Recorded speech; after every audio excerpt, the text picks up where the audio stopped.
How are you all? We will continue with explanation of chapter number 3 from tasting to digesting, session number 7. In session number 6, children, we were talking about Dr. Aparna. Yes, she was having two patients. One was Rashmi and one was Kailash. Right? Now we have discussed the case study of Rashmi. रश्मि के बारे में हमने पढ़ा था। रश्मि एक poor family की थी, उसके पास खाने के लिए कुछ भी नहीं था, वो हार्डली कुछ खाना उसे खाने मिल रहा था, तो उसकी वजह से उसकी हेल्थ पे कौन सी इफेक्ट दिख रही थी वो हमने पढ़ा। Right children? और आज हम पढ़ेंगे पेशेंट नंबर 2 कैलाश। ये जो कैलाश था वो डॉक्टर अपर्णा का पेशेंट था। Right? Now what problem he was having, how he is looking and what is the reason behind it, that we are going to learn in today's session. Right children? और हमने जो before बहुत सारे sessions पढ़े हैं उसके अंदर भी हमने टेस्टिंग के बारे में पढ़ा था, टाइप्स ऑफ टेस्ट पढ़ा था, function of food, taste bud, उसके बाद हमने डाइजेस्टिव सिस्टम देखे थे। राइट? उसके बाद हमने नीतू स्टोरी पढ़ी थी, मार्टिन्स होल इन स्टमक, उसके बारे में हमने पढ़ा था। तो आज भी एक बहुत ही इंटरेस्टिंग टॉपिक हम पढ़ेंगे पेशेंट 2 कैलाश के बारे में। राइट? ये जो कैलाश था उसको बहुत सारी हेल्थ प्रॉब्लम थी, लेकिन हेल्थ प्रॉब्लम कब होती है बच्चों? जब हम खुद का ध्यान नहीं रखते हैं और कुछ अनहेल्दी चीजें खाते रहते हैं, उसकी वजह से हमें बहुत सारे प्रॉब्लम्स फेस करने पड़ते हैं। Right? So come on let's discuss about Kailash. He looks older than his age. Kailash जो था वो अपनी एज से ज्यादा ओल्ड दिख रहा था। जैसे कि बच्चों अभी आपकी एज 11 इयर्स होगी एग्जाम्पल, और आपकी एज 21 जैसे दिखेगी तो फिर आपको कैसा फील होगा? Right? So his age was looking older, यानी ये सब सिम्टम्स उसकी बॉडी में हमें दिखाई दे रहे थे। अब वो सिम्टम्स क्यों दिखाई दे रहे थे वो भी हम आगे डिस्कस करेंगे। His body was fat and flabby. उसका बॉडी जो था उसकी एज से कुछ ज्यादा ही फैट था और फ्लैबी मीन्स फूला हुआ था। राइट? आपने फैट पीपल को देखा होगा कि वो लोग फैट तो दिखते हैं लेकिन फुटबॉल के जैसे फूले हुए भी दिखते हैं। Right? Now what is the reason? He has pain in his legs. यानी जब हमारा बॉडी हैवी होता है, वेट ज्यादा होता है, तो हमें लेग पेन की प्रॉब्लम्स तो रहती ही है। आपने आपके ओल्ड ग्रैंड पेरेंट्स को भी देखा होगा कि कभी कभी उन्हें बहुत सारा लेग में पेन होता है। क्यों होता है? क्योंकि उनकी एज बढ़ गई होती है। That is the reason they are having pain. But if there is pain in small children like you children, that is a very big question mark. यानी ऐसे नहीं होना चाहिए क्योंकि आप लोग तो ग्रोइंग एज में हो। Right children? सो आपके लेग्स पेन होंगे तो उसके पीछे कुछ रीजन भी होगा। Right? So children always take care that in your smaller age you should take care of your body because it depends that how you are taking care of your body and then you can see your future ages. यानी आप अभी से उसका ध्यान रखोगे तो आपको future generation means future ages में आपको कम प्रॉब्लम्स बेयर करने पड़ेंगे। Right? He is not very active, यानी बॉडी उसका हेल्दी था। हेल्दी मीन्स फैट था। राइट? फ्लैबी था, वो उसके लेग्स में भी बहुत सारा पेन था, तो यही रीजन से वो एक्टिव भी नहीं था। क्योंकि आपने देखा होगा बच्चों कि आपका जब पीटी पीरियड होता है, राइट, तो कुछ बच्चे बहुत ही अच्छे हेल्दी होते हैं, वो ज्यादा रन कर पाते हैं। कुछ बच्चे भले ही वो थीन हो या फैट हो लेकिन वो अनहेल्दी होते हैं, उसके वजह से उनके अंदर वो स्टेमिना और एनर्जी नहीं होती है कि वो रन कर सके। So same way Kailash was also having problem.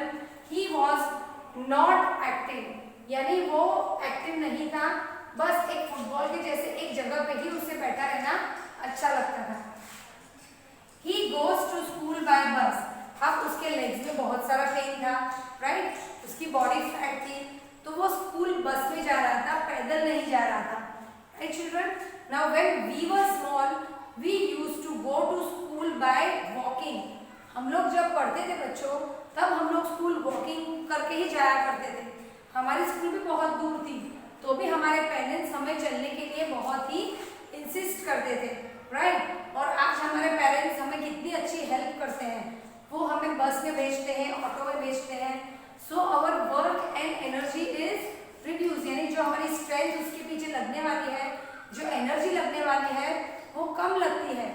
तो फिर हमारे अंदर स्टेमिना होना ही चाहिए बच्चों, क्योंकि आज के जो पेरेंट्स हैं वो आपको कितना हेल्प करते हैं, सब चीज़ आपकी कर लेते हैं, सब आपको रेडीमेड देते हैं, तो भी आप लोग अनहेल्दी खा के खुद की बॉडी को इफेक्ट कराते हो children. So please remember one thing, keep your self active, right. और आज के बच्चे जो है वो ज्यादा एक्टिव फोन्स पे हो गए हैं। Don't do that children. See, online study is because of pandemic. जब भी पैंडेमिक चला जाएगा तो मोबाइल फोन से स्टडीज भी बंद हो जाएगी, लेकिन हमें मोबाइल फोन्स का यूज सिर्फ स्टडी के लिए करना चाहिए, और दूसरे टाइम के अंदर हमें फोन को साइड पे रख के बहुत सारी एक्टिविटीज होती है, जैसे कि रीडिंग है, राइटिंग है, एक्सरसाइज है, प्लेइंग है, आप मम्मी को हेल्प भी कर सकते हो, right. You can go for walk, you can play with your friends, you can do drawing, you can do craft, there are so many activities, you can do read newspaper. तो ये सब जो activities है वो आपको आपके health को effect नहीं करती है। इट गिव्स गुड एनर्जी, वो आपको गुड एनर्जी देती है, पॉजिटिविटी देती है लाइफ में। तो ये सब जो चीज करोगे आप, तो आपका ब्रेन बहुत अच्छे से डेवलप हो सकेगा, राइट। और आप फोन्स देखते रहोगे चिल्ड्रन, तो उससे आप एग्जॉस्ट हो जाओगे, आपका जो ब्रेन है उसकी जो सेल्स है वो भी आपको डैमेज होंगे, right. So he was going to school by bus and spends many hours watching TV. ज्यादातर वो टीवी देखने में ही अपना टाइम स्पेंड करता था। क्यों टीवी देखता था? क्योंकि उसका बॉडी एक्टिव ही नहीं था, उसको पूरा दिन लेग्स में पेन रहता था। So that is what you will think कि चलो बैठे बैठे हम सिर्फ टीवी देखते रहते हैं और कुछ हमें नहीं करना है, right. So this was about Kailash. So हमने देखा कि कैलाश को कितनी सारे प्रॉब्लम्स हो रहे थे, राइट। उसे क्या प्रॉब्लम हो रहा था? एक तो वो एज से ज्यादा बड़ा दिख रहा था, then he was fat and flabby, वो बहुत ही मोटा लग रहा था और फुटबॉल के जैसा फूला हुआ था। Next, he has pain in his legs, और वो बिल्कुल भी एक्टिव नहीं था। वो स्कूल जब जाता था तो उसे बस से जाना पड़ता था, because of pain in his leg he could not walk children, right. And वो क्या करता था कि जैसे उसको बहुत पेन और लेग्स पेन की वजह से वो पूरा दिन बैठ के टीवी ही देखता रहता था। So this is the reason children what was happening to Kailash.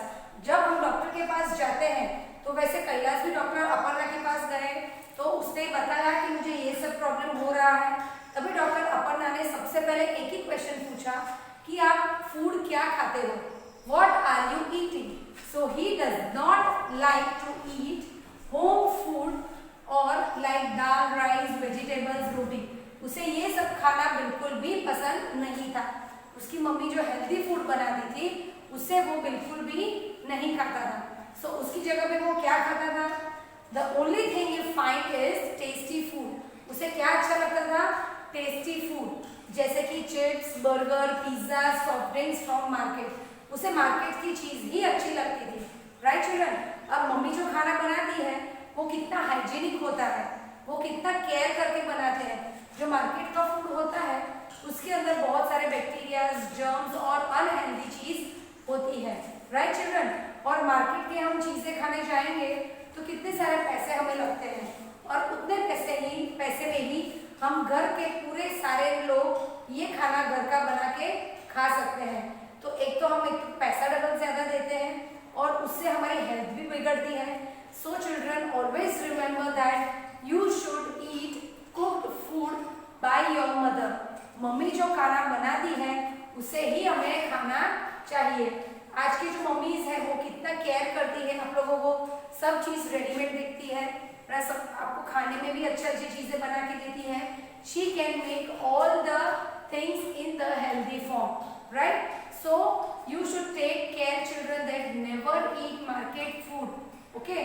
Eat whatever healthy your mother is preparing क्योंकि मम्मी जो खाना बनाती है उसके साथ में वो हमें ब्लेसिंग्स भी देती है, राइट? कि जैसे कि आपने मम्मी का हाथ का बनाया खाना खाया तो आपको कितना सेटिस्फैक्शन मिलता है, राइट? और आपकी हेल्थ भी कभी बिगड़ती नहीं है children. So please do remember that to stay healthy we should eat food which is cooked at home. And children, second thing I will tell you, for staying healthy you should do exercise every day, wake up early in the morning, right? Otherwise you will become inactive like Kailash. Okay? आपको time पे पढ़ना है, लिखना है, classes attend करने हैं। उसके बाद आप थोड़ी देर रेस्ट करिए, खाना खा के दोपहर में सो जाइए। उसके बाद आप प्लेइंग के लिए भी जा सकते हो। खेलने के बाद होमवर्क करके आपको रात को जल्दी सोना चाहिए। So to have a good health you should have a fixed time table in your life. आप जो भी चीजें करते हो उसका कुछ फिक्स टाइम होना चाहिए, उठने का टाइम, सोने का टाइम, खाना खाने का time. If everything is fixed then you will never fall ill like Kailash, यानी आपको कभी भी कैलाश या तो फिर रश्मि जैसे प्रॉब्लम फेस करने नहीं पड़ेंगे, right children? So with this we complete our session number 7. Thank you and have a nice day children.